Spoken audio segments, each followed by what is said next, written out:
మహాగణాధిపతయే నమః. ఓం గురుభ్యో నమః. ఓం శ్రీమాత్రే నమః. అరుణాం కరుణాతరంగితాక్షీం ధృతపాశాంకుశపుష్పబాణచాపాం అనిమాదిభిరావృతాం మయూకైః అహమిత్యేవ విభావయే భవానీ. శ్రీమాత్రే నమః. డిసెంబర్ మాస ఫలితాలు. ద్వాదశ లగ్నాల వారికి, లగ్నం తెలియని రాశుల వారికి డిసెంబర్లో అసలు గ్రహస్థితి ఏ విధంగా ఉంది అని చూసుకున్నట్లయితే, ఫస్ట్ ఆఫ్ ఆల్ మనకి రాస్యాధిపతి అయినటువంటి కుజుడు వృశ్చిక రాశిలోని ఉంటూ 7వ తేదీ నుంచి మారుతున్నాడు. అదేవిధంగా రవి కూడా అక్కడే ఉన్నాడు, 16వ తేదీ నుంచి మారుతాడు. అలాగే శుక్రుడు మరియు బుధుడు తులారాశిలో ఉంటూ అదే 7వ తేదీ వృశ్చికంలోకి వస్తున్నాడు. ఇక సింహరాశిలో కేతువు, కుంభరాశిలో రాహువు, మీనంలో శని, గురువు వచ్చేసి చూసుకున్నట్లయితే మిథునంలోకి ఎంటర్ అవుతున్నాడు, వక్రించుకుంటే వెనక్కి వచ్చి. ఈ యొక్క గ్రహస్థితిని అనుసరించి అయితే ఈ 6వ తేదీ ఎంటర్ అవుతున్నాడు ఆయన.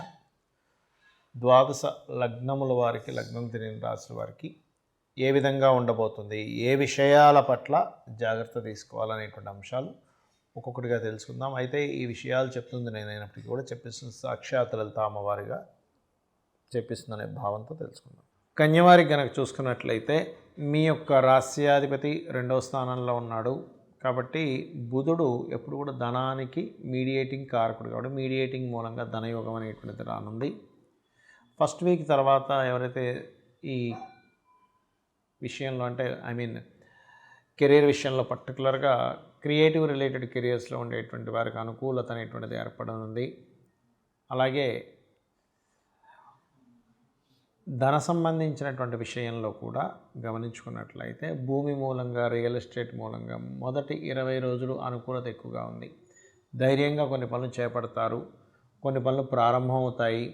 కాకపోతే ఏదైనా భూమి తీసుకునేటప్పుడు 7వ తేదీ తర్వాత నుంచి కొంచెం చూసుకొని తీసుకోండి. 4వ స్థానంలో కుజుడు ఉన్నాడు కాబట్టి, అది కాకుండా అష్టమాధిపతి అయ్యాడు కాబట్టి అగ్నికి సంబంధించిన ప్రదేశాల్లోని, మిషనరీస్ ఉండేటువంటి ప్రదేశాల్లోని, స్త్రీలైతే ఇంట్లో వంట వండేటువంటి ప్రదేశంలోని అక్కడ కొంచెం అప్రమత్తంగా ఉండాలి.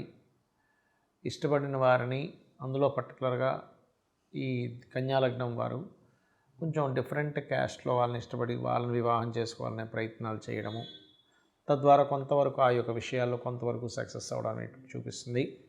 6వ స్థానంలో ఎప్పుడైతే రాహు ఉన్నాడో విదేశీ కంపెనీల్లో జాబులు రావడము, లేదా ఏదైనా ఒక ల్యాబ్లో మీరు చేసేటువంటి టెస్టింగ్ కొంతవరకు సక్సెస్ రావడము, శత్రువుపై జయము జరగనుంది. అలాగే జీవిత భాగస్వామి యొక్క హెల్త్ విషయంలో కేర్గా ఉండాలి మీరు. మరియు ఇక్కడ ఈ నెల మాత్రం అంటే పర్టికులర్గా కుజుడు 7వ తేదీ నుంచి 4లోకి వెళ్తున్నాడు కాబట్టి ప్రాపర్టీ విషయంలో, ప్రాపర్టీ కొనుగోలు చేసేటువంటి అంశాల్లో మాత్రం ఖచ్చితంగా జాగ్రత్త వహించాలి. ఇక మీరు ఉద్యోగ సంబంధించినటువంటి విషయంలో గమనించుకున్నట్లయితే మార్పులు చూపిస్తున్నాయి. 2nd వీక్ నుంచి కంప్లీట్గా వ్యాపారస్తులకి వ్యాపారపరంగా ఇది కాదులే ఇంకోటి ఏదో మార్చుకుందాం అనేటువంటి ఆలోచనలో పడతారు. ఇన్వెస్ట్మెంట్స్ చేసేటప్పుడు మాత్రం ఎట్టి పరిస్థితుల్లో గుళిక కాలం చేయకండి. ఆదివారం, మంగళవారం కూడా ఇన్వెస్ట్మెంట్స్ జోలికి వెళ్ళకండి. 12లో కేతు ఉన్నందుకు ఇన్వెస్ట్మెంట్ చేసేటప్పుడు ఖచ్చితంగా ఆ యొక్క ఇన్వెస్ట్మెంట్ మూలంగా మీకేమీ జరగబోతుంది, అది మంచిదా కాదా అనేటువంటి దాని గురించి క్లియర్గా తెలుసుకొని ఇన్వెస్ట్మెంట్ చేయండి. ఇక మీరు నిత్యము చేయవలసిన దేవతారాధన వెంకటేశ్వర స్వామి యొక్క ఆరాధన చేయండి. అన్ని విధాలా మీకు బాగుంటుంది. చాలామంది నన్ను అడుగుతున్న విషయం ఏంటంటే, మీరు గోచార ఫలితాలు చెప్తున్నారు, ఈ గోచార ఫలితాలు కాకుండా మనం వార ఫలితాలని, మాస ఫలితాలు చెప్పుకుంటూ ఉంటాం కదా, అసలు పర్సనల్ చార్ట్ మూలంగా ఎటువంటి జాగ్రత్తలు తీసుకోవచ్చు, ఎటువంటి విషయాలు తెలుసుకోవచ్చు అని నన్ను చాలామంది అడుగుతున్నారు. అదేమిటంటే, ఫస్ట్ ఆఫ్ ఆల్ మనం పర్సనల్ చార్ట్ తెలుసుకోవాలంటే మనకి లగ్నము, నక్షత్రము, రాశి, గ్రహస్థితులు ఎలా ఉన్నాయో తెలుసుకోవాలి. ఇది తెలుసుకోవాలంటే మీరు పుట్టిన తేదీ, నెల, సంవత్సరము, సమయము, ప్రాంతము కావాలంటే మీరు ఏ ఊరిలో పుట్టారు, ఏ సమయంలో పుట్టారు, ఏ తేదీలో, ఏ నెలలో, ఏ సంవత్సరంలో పుట్టారు. దానివలన మీ యొక్క గ్రహస్థితి అంటే మీరు పుట్టినప్పుడు ఉండే లగ్నం నుంచి గ్రహాలు ఎక్కడెక్కడ ఉన్నాయి, మనం పూర్వజన్మలో చేసుకున్న కర్మల మూలంగా ఆ గ్రహాలు అక్కడ స్థితి పొంది ఉంటాయి.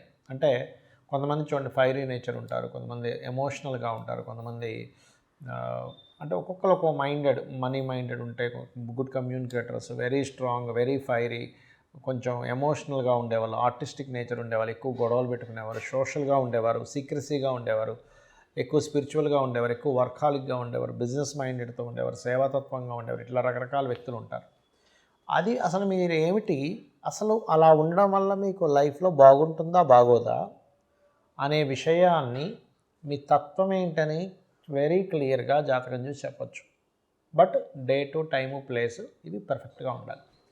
దానివల్ల ఎక్కడ డ్రాబ్యాక్ అవుతుంది, నేను ఏం చేస్తే బాగుంటుందని తెలుస్తుంది. ఇక రెండో పాయింట్ ఏంటంటే, ఇక్కడ మీ ధనం, ఈ ధన సంబంధించిన విషయాల్లో చాలామంది చూడండి, ఏదో చదువుతారు, ఎక్కడికో వెళ్తారు, అది వర్కౌట్ అవ్వదు, లైఫ్లో చాలా సంవత్సరాలు వేస్ట్ అయిపోతుంది. అసలు ఎందులో బిజినెస్ చేస్తే ఇప్పుడు ధనభావాధిపతి ఎవరయ్యారు, అది మెడికలా, ఇంజనీరింగా, లేకపోతే ఫుడ్ రిలేటెడ్ సంబంధించిందా, ట్రాన్స్పోర్టింగ్ రిలేటెడా, రీసెర్చ్ రిలేటెడా, స్కూల్స్ పెట్టుకోవాలా, కాలేజెస్ పెట్టుకోవాలా, లేకపోతే ఓన్గా చేసుకోవాలా, జాబ్ చేయాలా, లేదా ఇక్కడ చేయాలా, వేరే దగ్గరికి వెళ్తే బాగుంటుందా, విదేశాలకు వెళ్తే బాగుంటుంది, ఇవన్నీ కూడా మీ ధనాధిపతి చెప్పేస్తాడు. అలాగే సిబ్లింగ్స్తో ఎందుకు గొడవలు అవుతున్నాయి, మీరు ఏదైనా ప్రారంభించేటప్పుడు ఎందుకు ఆ ప్రారంభించేటువంటి అంశం లేట్ అవుతుంది, మీరు ఆ ప్రారంభించేటువంటిది ఏదైతే ఉంటుందో దాన్ని మీరు ఏ దేవతా ఆరాధన చేస్తే మీకు స్టార్టింగ్ ప్రాబ్లం కొంతమందికి ఉంటుంది. అలాగే మీరు ఏ డైరెక్షన్లో ఉండే గృహంలో, అంటే మెయిన్ డోర్ ఎక్కడుంటే, మీరు ఎటువంటి దాంట్లో ఉంటే అది మీకు, ఎందుకంటే వాస్తు మనకు కొంత సపోర్ట్ చేయాలి, గుర్తుపెట్టుకోండి. జాతకం ఎంత సపోర్ట్ చేస్తుందో వాస్తు మీకు సపోర్ట్ చేసినప్పుడు బాగుంటుంది. కాబట్టి దీనికి ఏంటి, మీరు ఎప్పుడు గృహం తీసుకుంటే మంచిది, ఎలాంటి గృహం తీసుకుంటే మంచిది, ఏ డైరెక్షన్లో ఉంటే మంచిది, అది అసలు మీ పేరు మీద తీసుకోవచ్చా లేదా, మీ జీవిత భాగస్వామి పేరు మీద తీసుకుంటే మంచిదా, లేకపోతే మీ పిల్లల పేర్ల మీద తీసుకుంటే మంచిదా అనేది ఒక లెక్క ఉంటుంది. అలాగే ఇక్కడ సంతాన అభివృద్ధి అనుకోండి, ప్రేమ వ్యవహారాలు అనుకోండి, ప్రేమించి పెళ్లి చేసుకుంటారా, లేకపోతే నార్మల్గా ఇంట్లో వాళ్ళు చూసిందేనా, లేకపోతే 2 వివాహాలు ఉన్నాయా, ఒకవేళ జీవిత భాగస్వామిని ఇంకా తప్పించుకోలేని స్థితులు ఉంటాయి కొంతమందికి ర్యాష్గా ఉండేవాళ్ళు, రకరకాల వ్యక్తులు వస్తూ ఉంటారు. మనం యాక్సెప్ట్ చేయవలసిన పరిస్థితి ఉంటుంది కొన్నిసార్లు. అలా అసలు ఏమైనా ఉందా, లేకపోతే కలిసి ఉండకుండా విడిపోతారు, ఇవన్నీ కూడా మీ జన్మజాతకంలో ఉంటాయి, గుర్తుపెట్టుకోండి. అది ఇంకోటి ఏంటంటే రుణరోగ శత్రు స్థానాలు, 6th హౌస్, అలాగే ఆ విషయాల గురించి తెలుస్తుంది, మీ కెరియర్ గురించి తెలుస్తుంది, మీ విదేశీ యోగం గురించి తెలుస్తుంది, మీరు ఏ బిజినెస్ చేస్తే బాగుంటుందో తెలుస్తుంది.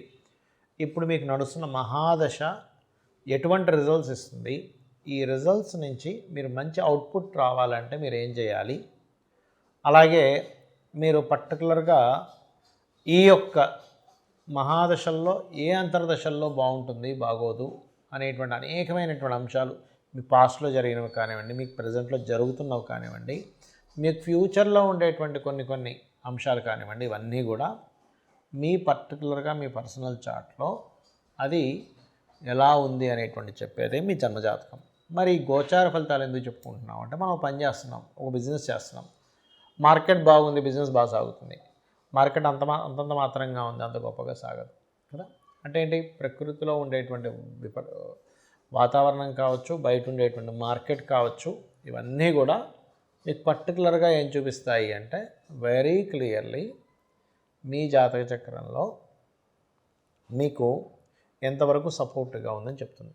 అయితే దీంతోపాటు మీరు అసలు ఏ దేవత ఆరాధన చేసుకుంటే వీటన్నిటి నుంచి బయటపడతారు. మరి జాతకం లేదండి, అసలు ఏ గోచారం, ఏ లగ్నం, ఏ రాశి కూడా తెలియదు అన్నవారు రెగ్యులర్గా లలితా సహస్రనామాలు చేసుకోండి. అయితే ఇప్పుడు ప్రజెంట్ నడుస్తున్నటువంటి గోచారంలో యాక్సిడెంట్స్ అనుకోండి, విపత్తులు అనుకోండి, రకరకాలు జరుగుతున్నాయి. దీని నుంచి ఎవరికి ఎటువంటి ఇబ్బంది కలగకుండా ఉండాలి, లైఫ్లో బాగుండాలి అంటే మీరు చేయవలసింది ఏమిటి అంటే, సింపుల్గా ఏం లేదు, మీరు గుర్తుపెట్టుకోండి, మీ యొక్క ఇంటికి దగ్గరలో ఏదైనా ఆలయం ఉంటే రెగ్యులర్గా వెళ్ళడము, శని, రాహు, కుజ, గురు, ఈ 4 గ్రహాలు గుర్తుపెట్టుకోండి, ఈ 4 గ్రహాల దగ్గర దీపారాధన చేయండి. మీరు ఎక్కడికైనా బయటికి వెళ్ళేటప్పుడు ఒక్కసారి మీ ఇష్టదైవాన్ని తలుచుకోండి.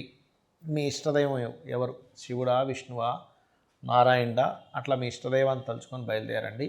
ఖచ్చితంగా మీకు ఇబ్బంది అనేటువంటిది కలగదు, గుర్తుపెట్టుకోండి. అదేవిధంగా గోశాలకు వెళ్ళడము, చండీ పారాయణం చేయడము, అదేవిధంగా దుర్గా అష్టోత్తరం చదువుకోవడం, ఇవి చేయండి, ఖచ్చితంగా మీకు బాగుంటుంది. శ్రీమాత్రే నమః.